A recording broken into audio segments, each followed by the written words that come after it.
Face aux défis, la vie nous impose la détermination. Et lorsque vous la développez, cette détermination, la vie vous montre en retour que ce que vous voulez devenir ne dépend pas seulement de vous-même, mais que cela dépend également des autres, c'est-à-dire l'environnement, la société, tout ce que vous voulez, pour développer, pour réaliser vos rêves les plus fous. Et c'est justement dans cette perspective que nous vous proposons comme sujet du jour, comment concrétiser ces projets, quelle que soit l'influence des facteurs extérieurs. Et le développement de ce sujet, c'est tout de suite. Yossafina Production vous présente Tam Tamag, l'Afrique qui résonne. Et comme je l'ai annoncé à la table pour développer ce sujet, j'ai deux invités d'honneur qui sont là. Je veux nommer M. Aron-Nancy Alain, qui est entrepreneur. Bonjour M. Alain. Bonjour monsieur le journaliste. Merci d'avoir accepté notre invitation. Avez-vous quelque chose à ajouter à votre présentation? Bon, je dirais juste que je suis aussi gestionnaire de projet pour qu'on entre beaucoup plus dans notre thème. Merci beaucoup. Et de l'autre côté également, j'ai M. Toti Béranger, ici Béton, et qui est administrateur, coach en développement personnel. Monsieur Béranger, bonjour. Bonjour, monsieur le journaliste. Merci beaucoup pour tout ce trajet jusqu'à nous, ça fait plaisir. Le plaisir est partagé. Merci beaucoup. Et nous allons entrer dans le vif du sujet et sans plus tarder, il faut le dire, nous sommes dans une nouvelle année.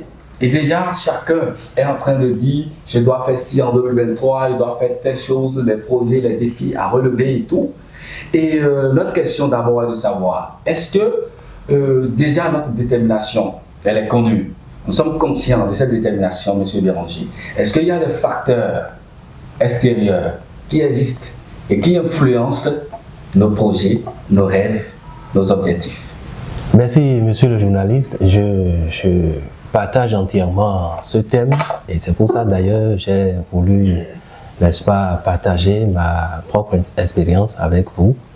Et vous l'avez dit, nous sommes à l'orée d'une nouvelle année. On ne va quand même pas manquer de souhaiter nos meilleurs vœux à nos auditeurs. Tout à fait. Et maintenant, pour entrer dans le vif du sujet, eh bien, j'aimerais bien, si vous le permettez, faire un petit débrouillage théorique pour situer les auditeurs par rapport au thème. Oui. Parce que là, j'ai pu relever trois vocables, trois mots qui en font l'ossature, c'est-à-dire projet, c'est-à-dire concrétiser, c'est-à-dire facteur extérieur. Oui. Et si on ne situe pas l'auditeur par rapport à ces trois vocables, eh bien, on n'aura pas bien orienté le sujet. Qui dit projet, j'espère que le temps imparti va nous le permettre. Oui. Sinon, qui dit projet, à mon avis, c'est une idée. C'est une idée. Et c'est bien une idée que nous avons et que nous entendons la mettre en œuvre, la réaliser en un mot. Vous avez parlé de concrétiser. Concrétiser, c'est un verbe qui simplement signifie rendre réel. Ce qui est abstrait, nous le rendons réel. Facteur extérieur, monsieur le journaliste, c'est simplement des événements qui sont, comme le mot extérieur l'indique d'ailleurs, qui échappent parfois à notre gouverne. Et dans ces facteurs extérieurs, il y a à dissocier bien évidemment les cas de force majeure que nous évoquons souvent en une matière ou en une autre. Et donc ces facteurs extérieurs ne dépendent pas parfois de l'individu. Nous n'allons pas peut-être aborder ces cas de force majeure que j'ai évoqués. J'aimerais beaucoup plus m'appesantir sur les facteurs liés à l'individu, mais qui quand même sont extérieurs. Et pour encadrer le thème dans le temps qui nous sera imparti. Donc pour revenir à votre préoccupation, c'est que je réponds tout de suite oui. Si je dois rappeler, la question c'était de savoir si il existe des facteurs qui influencent, n'est-ce pas, la concrétisation de nos projets. Et bien évidemment, il y a ces facteurs-là qui influencent le cours des choses, le cours donc de la mise en œuvre d'un projet. Et si vous voulez, on va revenir là-dessus pour les préciser ou sinon donner quelques exemples. Merci beaucoup, M. Béranger, pour tous ces détails. Merci. Allez, M. Alain, je vous retourne l'ascenseur. Oui. Est-ce que vous êtes d'accord avec M. Béranger que ces facteurs existent réellement? Oui, merci, monsieur le journaliste. Et moi, je vais juste ajouter que j'ose catégoriser ces facteurs-là en trois. Facteurs externes, certes, mais en gestion de projet, il y a ce qu'on appelle les sous-causes, qu'on ne voit pas souvent, sur lesquelles on ne revient pas souvent avant de commencer à jeter les causes directes que l'on voit. Les trois catégories des facteurs externes qui influencent la mise en œuvre d'un projet, moi je nomme le premier, sinon la première catégorie, les héritages éducationnels de pauvreté. Okay. Nous avons été éduqués d'une manière à ne pas avoir les éléments qu'il faut. Et c'est ça parfois qui influence. En fait, ça ne vient pas de nous, ça vient de ce que nous avons vécu en termes d'éducation. La deuxième catégorie, c'est notre incapacité à coopérer. Ça découle un peu de l'éducation, mais pas directement. Parce que c'est beaucoup plus de la maison que ça vient. Mais l'éducation dont je parle, c'est beaucoup plus l'instruction à l'école. Et enfin, on n'arrive pas à rêver gros. Et curieusement, cela influence également sur la mise en œuvre. On se sous-estime, on se dit que moi, quelque chose, attention, je ne peux pas. Tout à fait. Et parfois, c'est déjà un facteur qui tue tout, avant même qu'on ne commence la mise en œuvre. Et déjà, si vous me permettez, c'est dit, la détermination est déjà au point. Oui. Et c'est pour poser ma deuxième question. Oui. Et j'ai dit, la détermination est déjà au point. On est déterminé, on est conscient, on sait déjà où on va. On sait déjà que, attention, en 2023, je dois construire une maison, ou soit je dois acheter un véhicule, ou soit je dois monter tel projet. Et qu'on a les moyens aussi, on compte sur ses propres moyens. C'est-à-dire, mais est-ce que vous reconnaissez qu'en dehors de toutes ces qualités de l'individu, oui, est-ce qu'il y a d'autres choses en dehors de lui-même qui peut l'empêcher à ne pas réaliser ses projets? Oui, je crois que c'est déjà ça, ce que nous venons de mettre dans cette catégorie-là. Vous voyez, parfois, nous rêvons. Parce que tout à l'heure, la définition du projet, c'est une idée que nous avons. Peut-être appuyée d'une détermination, comme vous le dites, oui, de réaliser quelque chose. Oui. Maintenant, il reste la qualité. La qualité, ça veut dire quoi? Vous êtes déterminé à construire une maison ou à acheter une voiture. Oui. Vous voulez y aller comment? L'organisation. Avec qui? Il faut s'appuyer sur qui? Je donne un exemple simple. Parce que vous êtes deux à vouloir construire une maison. Celui qui crée un réseau avec les fournisseurs ou c'est pas, tous ceux qui vendent des matériaux, ils sont des amis. Il peut banalement construire sa maison sans avoir le tiers de son budget. Au moment où celui qui veut d'abord mobiliser l'argent avant de commencer sera toujours là à continuer à chercher de l'argent. Donc, ces facteurs sont un peu abstraits. On va croire que c'est de l'intérieur de la personne que c'est venu. Non, c'est l'autre, c'est sa capacité à créer un réseau. Mais celui qui croit que construire une maison suppose j'aurai 13 millions, donc il faut que j'ai au moins 10 millions avant de commencer, il sera là. Et celui qui n'a peut-être pas 1 million parce qu'il s'est fait un bon réseau, il a pu avoir cette manière d'avoir confiance en d'autres personnes, des facteurs qui ne sont pas forcément en lui. Parce que celui qui va un jour lui dire, bon, viens prendre 10 tonnes de ciment et puis bon, on verra comment tu vas faire après. Oui. C'est pas lui. Monsieur Béranger, est-ce que ce que M. Alain est en train de dire, ça veut dire qu'il veut parler de l'environnement, il veut parler des autres, savoir avec qui faire, si je peux me le permettre.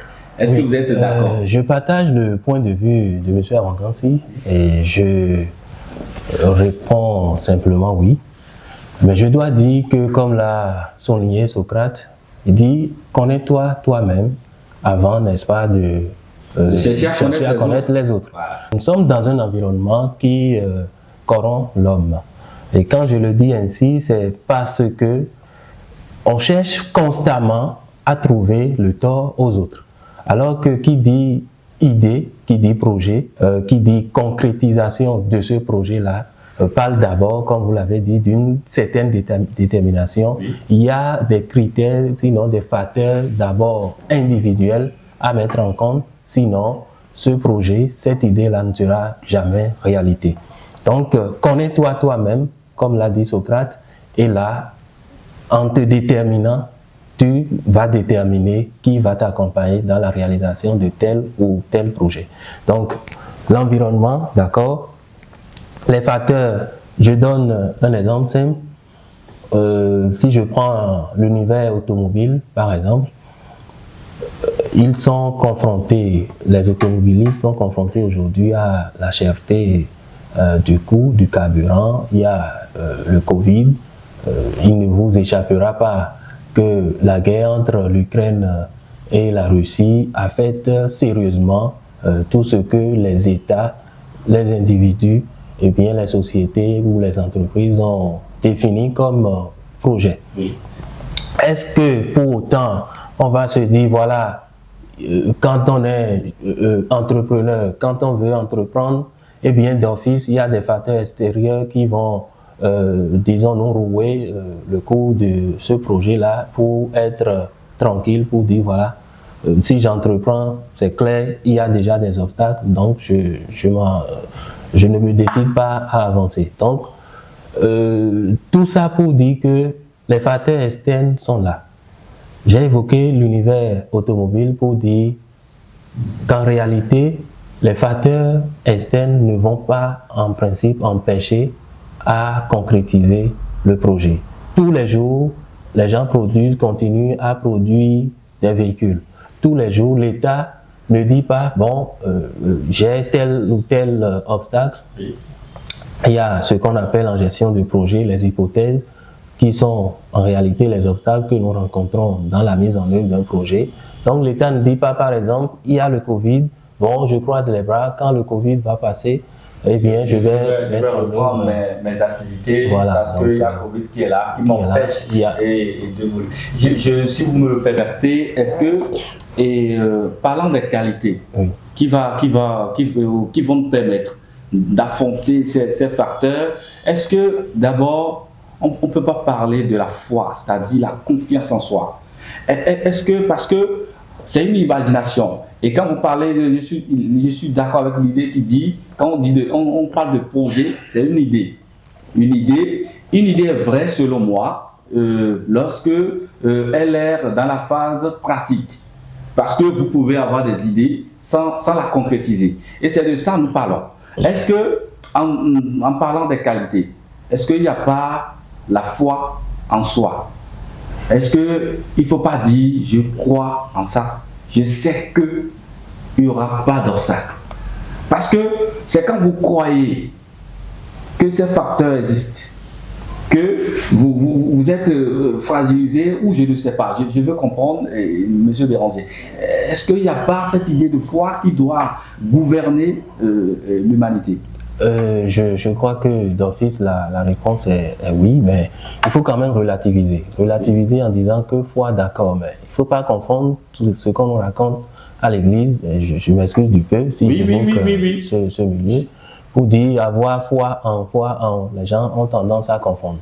La foi, je reformule autrement pour dire confiance en soi. C'est ça. En termes de gestion de projet, on parle, je crois, de la confiance en soi. Oui. Et c'est cette confiance en soi qui détermine le reste. Nos frères même, avec qui on partage parfois nos projets et qui n'ont pas la même vision que nous et qui ont des propos, je vais dire, décourageants, quel que soit ce qu'ils vont nous dire en termes je vais dire simplement négatif, pour nous décourager, nous, ayant foi, pour ne pas dire, ayant confiance en nous-mêmes, cette confiance fera que nous allons pouvoir les convaincre autrement, ça fera que nous allons dépasser leur entendement et, in fine, comment on appelle, les étonner. Merci. Les étonner. Et M. Béranger, M. Alain,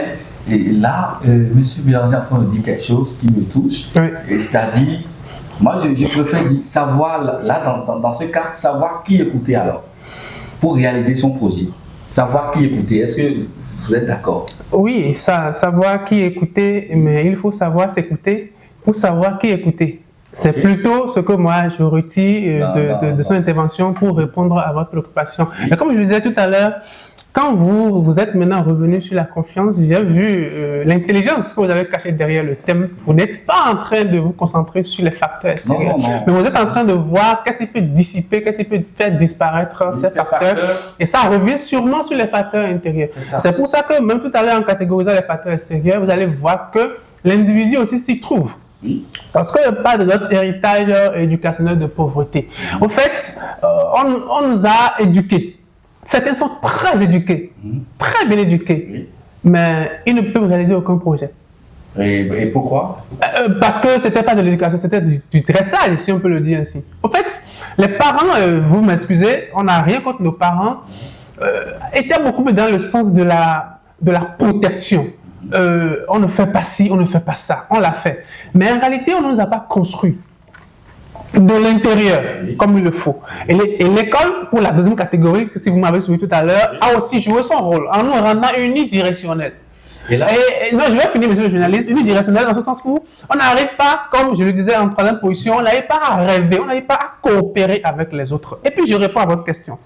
Vous voyez, lorsque vous n'êtes pas de l'intérieur très sûr et convaincu, confiance en soi, de ce que vous voulez faire, c'est ainsi que même des facteurs qui n'existent pas vont influencer, des facteurs qui n'existent pas vont influencer. Qui n'existent même pas. Oui, qui n'existent même pas, qui n'existent pas en ce sens que en réalité, ça ne devrait pas vous émouvoir, en fait. Que quelqu'un, comme il l'a dit tout à l'heure, vous démontre que votre projet va échouer, ça doit vous faire rire. Parce que vous n'êtes pas à l'étape de venir confirmer le projet avec lui. Vous êtes venu coopérer avec lui. Soit il entre et vous évoluez, soit il n'entre pas et il est dehors. Mais beaucoup s'accrochent à celui qui peut-être n'est pas dans le projet. Et finalement, le projet n'est pas mauvais, mais il ne peut pas évoluer. Finalement, c'est pour dire qu'il faut effectivement se construire de l'intérieur. Il faut effectivement être vraiment convaincu, déterminé et programmer son projet. Se voir déjà à la réalisation du projet.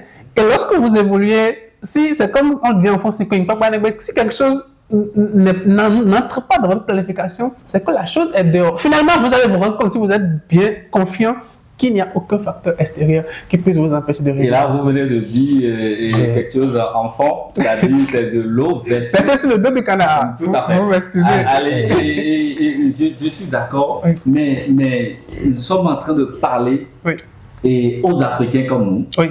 Et en Afrique, on a tellement d'éléphants blancs. Oui. On a des projets, même nos gouvernants. Et on dit on va faire ci, on va faire telle chose, mais on n'y arrive pas. Monsieur Béranger, est-ce qu'il n'est pas temps à nous les Africains de revoir les choses, de changer nous-mêmes? Parce qu'il y a quelqu'un qui dit, lorsque vous vous retrouvez dans une situation qui ne change pas, qui ne vous favorise pas, ça dit vous êtes appelé à changer vous-même. Tout à fait. Oui. Et j'aimerais quand même rebondir sur un aspect de son intervention pour dire que celui qui veut voyager ménage sa monture, comme on le dit. Oui. N'entreprend pas qui veut. Ça là, il ne faut pas qu'on se voile la face. Nous parlons beaucoup plus en termes d'entrepreneuriat parce que le projet, la mise en œuvre d'un projet, c'est de l'entrepreneuriat. L'idée est là, mais tant que vous ne passez pas à l'action, vous n'êtes pas un entrepreneur. Vous êtes dans les airs. Voilà, vous êtes toujours dans vos rêves. Oui. Je prends un exemple, c'est pour ça je suis toujours fier de me rappeler ma tendre enfance, parce que c'est une époque où les enfants entreprennent sans se soucier de l'environnement. Un enfant qui voit un vélo garé et qui, entre-temps, cogitait comment je vais pouvoir conduire un vélo comme mes compères, ne va pas forcément aller sur le net et voir comment conduire un vélo, comment. Mais vous garez votre vélo et vous laissez, l'enfant passe derrière, il prend. Et il sait lui-même qu'il ne sait pas conduire, mais il ose prendre le vélo et kicha. Donc, pas des zigzags, pas tâton, voilà. Et il arrive au bout de 2 semaines ou 3 semaines, c'est qu'on guette l'environnement. On se soucie de « Ah, le tonton qui a garé va me taper, le papa va me gronder. » Non, mais on ose, on se dépasse. Il n'y a pas de limite. Quand on veut être entrepreneur, il n'y a pas de limite. Alors, vous allez demander, eh bien, pourquoi il y a tant d'éléphants blancs, oui, tout on ça. le constate. Oui, le projet en soi peut être bien élaboré, bien conçu, mais c'est à la mise en œuvre que les hypothèses, pour parler des facteurs externes, quand ça survient, eh bien, on en arrive aux éléphants blancs. Quand on n'arrive pas à bien gérer, à bien assurer la transition entre les étapes de ce projet-là. Donc, vous constaterez qu'il y a d'éléphants blancs, non pas parce que le projet est mal conçu, mais parce que quand surviennent les facteurs externes qu'on aborde, la gestion qu'on en fait fait que finalement, ce qui peut être sous d'autres cieux facilement mis en œuvre finit par être laissé pour compte, et voilà, les éléphants blancs surviennent. La cause fondamentale, selon moi, c'est les hommes qui sont chargés, qui ont été choisis, définis pour mettre en œuvre ce projet-là. Parce que les obstacles, d'abord, quand on est entrepreneur, quand on met en place le projet, il y a l'environnement qu'on étudie. On sait d'office qu'il y aura des facteurs extérieurs qui vont survenir, et on sait déjà la thérapie à appliquer si on est réellement de cette matière-là. On sait, un entrepreneur sait déjà qu'il y a des obstacles sur son chemin, qu'il y en aura. Et c'est d'ailleurs pour ça qu'on prévoit des marges, on prévoit des plages d'exécution des tâches, pour dire que quelle que soit, disons, l'extrémité de ces facteurs-là, on arriverait quand même à faire chose. Il y a un président de la sous-région qui disait que, en tant qu'entrepreneur, quand vous avez un défi, quand vous avez un objectif, et il a cité 3 choses comme qualité. J'aimerais avoir votre avis, M. Alain, par rapport à ça. Oui. Il a parlé de l'ambition. Oui. Il a parlé du labeur. Oui. Et il a parlé, en fait, si j'ai une très bonne mémoire, il a parlé de la détermination. Oui. Et vous en pensez quoi? Je vois que c'est des mots utilisés, Oui. mais qui nous répètent. Oui. Si on prend notre intervention depuis que nous sommes ici, l'ambition, ça fait les rêves, ça fait les idées. Oui. Le labeur, il faut passer à l'action, il faut travailler. La détermination, c'est qu'il faut faire face à tout ce qui pourrait faire qu'on n'arrive pas à atteindre les objectifs. Donc, c'est tout simplement une manière de trouver 3 points qui, lorsqu'ils se relient, permettent d'atteindre les objectifs. Il faut effectivement avoir de l'ambition. Surtout ça. Il faut peut-être copier chez les autres, mais savoir soi-même ajouter, je dirais, ses rêves et ses destinations. Il faut se mettre à l'œuvre, il faut travailler. Il faut vraiment se donner du travail, et ça passe par la planification, ça passe par tout ce qui est à faire en amont afin que rien en chemin ne puisse vous enlever ce que vous avez déjà planifié. Et puis la détermination, ça va dans plusieurs sens. C'est toujours de la planification aussi, mais c'est beaucoup plus une manière de rester jusqu'au boutiste. En se basant sur ces 3 mots et qui entrent en réalité dans tout ce qu'on a dit ici maintenant, avoir de l'amour pour la réussite.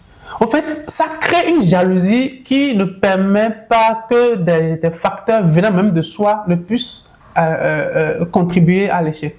On pense que c'est mon frère qui est à l'Occident, c'est lui seul qui est un génie né. Alors, comme si nous, en Afrique, nous ne pouvons pas faire des merveilles. Le meilleur est en nous, quelle que soit notre origine. Et sans plus tarder, votre mot fait, M. Alain. Nous avons beaucoup de choses à revoir. Tout à l'heure, le nom que j'ai donné à la première catégorie des facteurs, héritage éducationnel de pauvreté. En fait, la rigueur de taux, comme vous l'avez dit tout à l'heure, ça dérange, n'est-ce pas? Oui. Ça veut dire qu'on veut en réalité changer des habitudes. Oui. Nous sommes des conservateurs en Afrique. tout le temps on veut dire c'est comme ça se fait, on a toujours fait ça ainsi, mais ça n'a jamais rien donné. Et il faut changer, comme vous l'avez dit, il faut savoir changer les choses. Alors, nous voudrions tout simplement, à la fin de cette émission, demander à chaque Africain, surtout les jeunes, qui constituent la relève, à savoir aller à l'école de ceux qui ont réussi. Il ne sert à rien de continuer à jeter les torts sur l'Occident et autres. Il continue de nous enseigner comment on travaille. Quand on prend WhatsApp aujourd'hui, on sait ce que les gens en font dans leur pays, mais on sait ce que nous on en fait ici. De la paresse pure, en fait. Donc, il faut savoir utiliser les choses comme il le faut. Il faut savoir lire. Il faut essayer de se cultiver et peut-être corriger ce que les parents n'ont pas pu faire. On n'est pas là pour condamner quelqu'un. Donc, moi, je voudrais tout simplement que chacun essaye de se construire de l'intérieur, savoir rêver et aller de l'avant, quel que soit ce qui arrive, de rester déterminant. Pour autant qu'un seul Africain arrive à le faire, tous ceux qui ne le font pas sont des échecs. Merci beaucoup, M. Arangansi et M. Derondier, votre mot de fin. Mon mot de fin sera d'abord de vous remercier pour nous avoir associés à cette entrevue. Et ce serait de conseiller aux jeunes d'être focus. On dit souvent le chien aboie, la caravane passe. Pour dire, tant que vous avez la clarté de votre idée en tête, la mise en œuvre, quels que soient les obstacles, soyez focus. Merci pour tout. Merci pour tout ce qui a été dit. Et je crois que nous sommes sages en Afrique et nos internautes vont désormais évoluer selon ces idées et qui ont été définies dans cette émission. Lorsque vous faites ce que vous aimez et que vous le faites de tout votre cœur en vous engageant dans une amélioration personnelle et professionnelle continue, vous pouvez commencer à avancer avec un rythme si rapide de manière à ce que vous en serez vous-même étonné. Et c'est notre manière, nous, sur votre chaîne préférée Tam Tamag, l'Afrique qui résonne, de vous souhaiter bonne et heureuse année. N'oubliez pas de nous laisser vos commentaires et n'oubliez pas également de vous abonner à votre chaîne préférée. Merci beaucoup, portez-vous bien, à très vite.